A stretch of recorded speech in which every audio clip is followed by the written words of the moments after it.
Hello and welcome to this first lecture of a new section on another role of the IT product manager called risk management.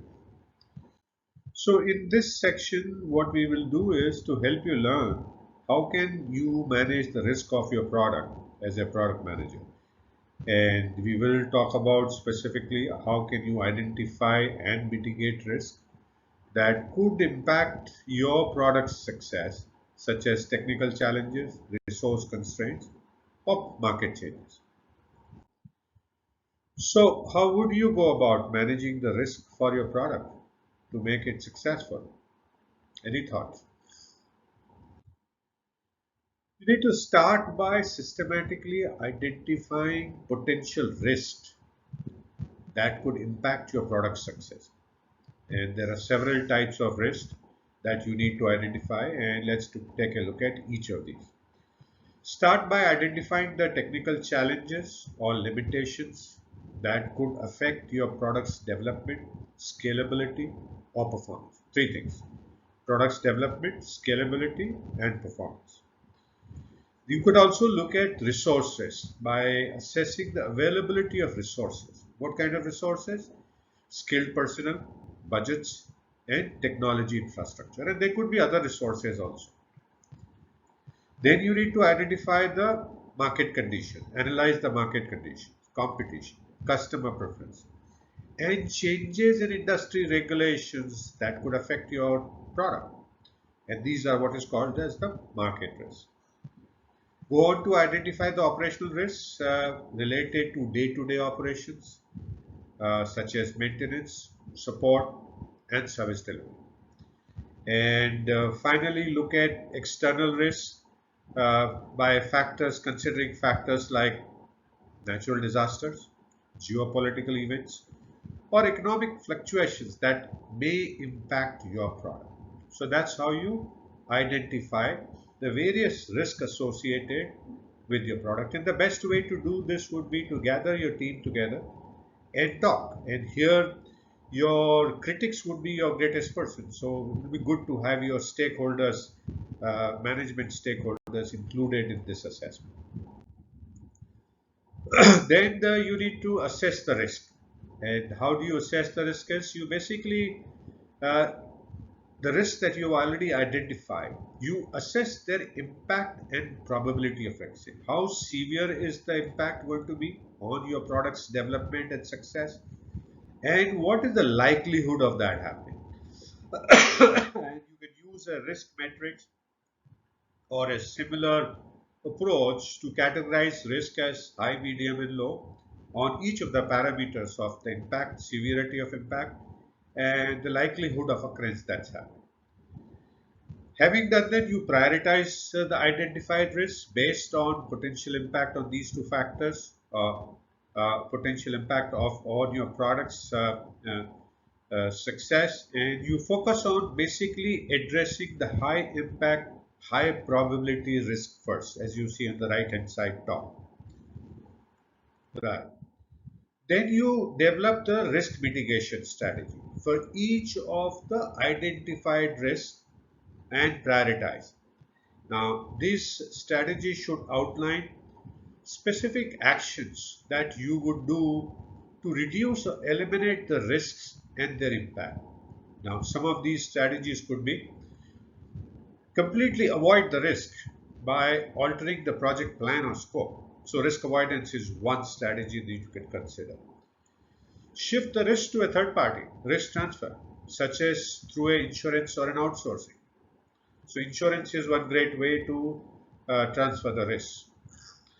Implement actions to reduce the risk impact or probability of occurrence. For example, by conducting additional tests, you could mitigate the technical risk, right? So more and more testing you do, you could reduce the technical risk. Accept the risk and prepare contingency plan to minimize its impact if it materializes. If a particular market risk is likely to occur, then you say this is what you're going to do. And lastly, continuously monitor the risk to detect early warning signs and take prompt actions if necessary. Then you need to do contingency planning. You can develop contingency plan for the high impact risks, the risks that have severe impact on your product success. You can develop the contingency plan. What would you do if those risks really occur? And your these contingency plans will outline specific things that you would do if that risk really happens.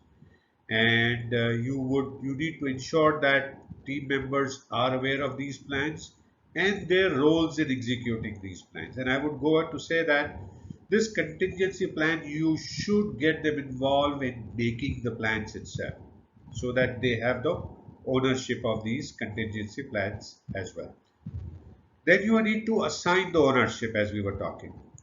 So clearly assign the ownership of each risk so that within your team, responsible team member within your team, either your team members or stakeholders, and this individual should be held responsible for what things like monitoring, implementing, mitigating strategies, and communicating updates. So someone should be held accountable for managing the risk of one of the kind that is most appropriate for him or her.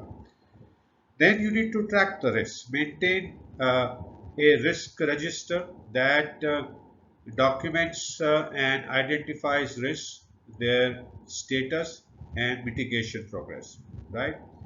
Now, regularly update this register and communicate changes to the team and the stakeholders.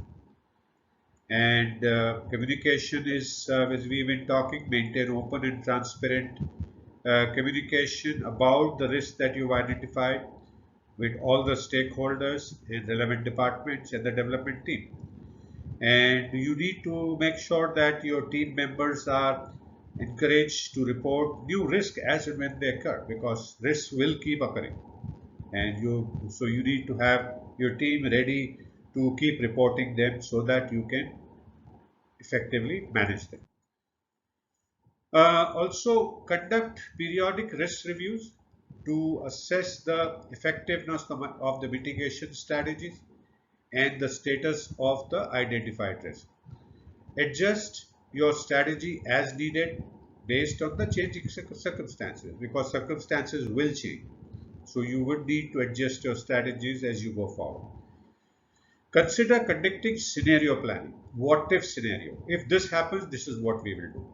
And that will prepare for a range of potential risk outcomes. Now, and also this will help your team understand and practice how to be ready, how to respond if a risk really materializes. Continuously evaluate and refine your risk management process as such, a continuous process, based on the lessons that you learn as a team from previous projects and the releases as you go forward. Seek advice from the subject matter experts or external consultants when dealing with complex technical and market related risks, something that you do think you can manage. Seek help from outside experts. So by following these steps as you see here, you can systematically identify, assess and mitigate risks that could possibly impact your product's success. And effective risk management will help you ensure that your product development remains on track, within budget, and is aligned with your overall product vision and business goals. So what do we do next? Having looked at the risk management, how do you go about doing the risk management? We will take a look at example of how a company in IT industry managed the risk of developing their product. How did the product management team do that? So thank you so much for watching this first lecture on risk management.